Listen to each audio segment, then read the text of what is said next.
नमस्कार, मी आहे मयुरी मालोकार नागपूरवरून। मी आज तुम्हाला नागपूर ते पंढरपूर प्रवासचा अनुभव सांगणार आहे। आम्ही निघालो नागपूर ते कोल्हापूर ट्रेनने आणि 14, 15, 16 तासाचा प्रवास करून आम्ही पंढरपूरला पोहोचलो।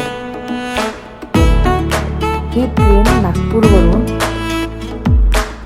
3 वाजता निघते आणि पंढरपूरला सकाळी 8 ते 9च्या दरम्यान पोहोचते आणि याचं लास्ट स्टेशन आहे कोल्हापूर। हा 3 दिवसाचा। तर यात आम्ही पंढरपूर, अक्कलकोट आणि तुळजापूर हे तीर्थक्षेत्र बघितले।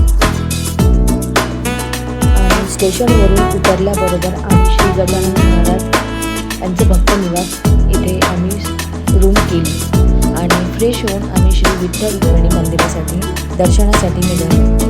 मंदिराच्या गाभाऱ्यामध्ये मोबाईल नेण्यास सक्त मनाई आहे, त्यामुळे आम्ही आतमधले व्हिडिओ नाही काढू शकलो। मंदिराच्या बाजूलाच लॉकरची सुविधा आहे, तर तिथे आपण सर्वांनी मोबाईल ठेवू शकतो। असं म्हणतात की श्री विठ्ठल फक्त पुंडलिकासाठी पंढरपूरला आले। तर आम्हाला मंदिरामध्ये जाता जाता जो अनुभव आला तो आम्ही इथे रेकॉर्ड केला आहे। भारतामध्ये 1 नंबरवर बालाजी देवस्थान आहे, तर 2 नंबरवर पंढरपूर श्री विठ्ठल रुक्मिणी हे आहेत। आम्ही भक्त पुंडलिकाचं दर्शन घेऊन चंद्रभागा नदीवर थोडा वेळ आम्ही तिथे विश्राम केला। नंतर आम्ही श्री विठ्ठल रुक्मिणी मंदिराकडे निघालो। तिथे आपण दर्शनासाठी बुकिंग पण करू शकतो, पण आम्ही तो निर्णय नाही घेतला। आम्ही रांगेमध्ये लागलो। आमचं दर्शन दुपारी 12 वाजता निघालो आम्ही, तर आमचं दर्शन झालं संध्याकाळी 6 वाजता। विठ्ठल रुक्मिणीची मूर्ती ही कोणत्या पण दुकानात मिळते, पण माझी खूप दिवसाची इच्छा होती की मी पंढरपूरला जाणार आणि तेथूनच मूर्ती आणणार।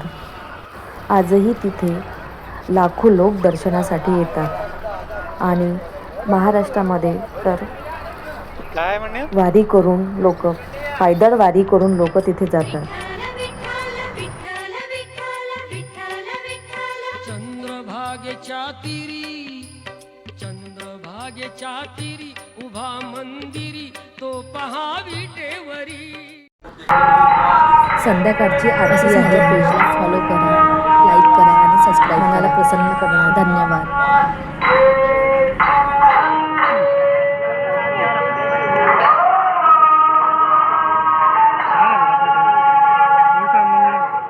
पुढील व्हिडिओसाठी मला लाईक करा,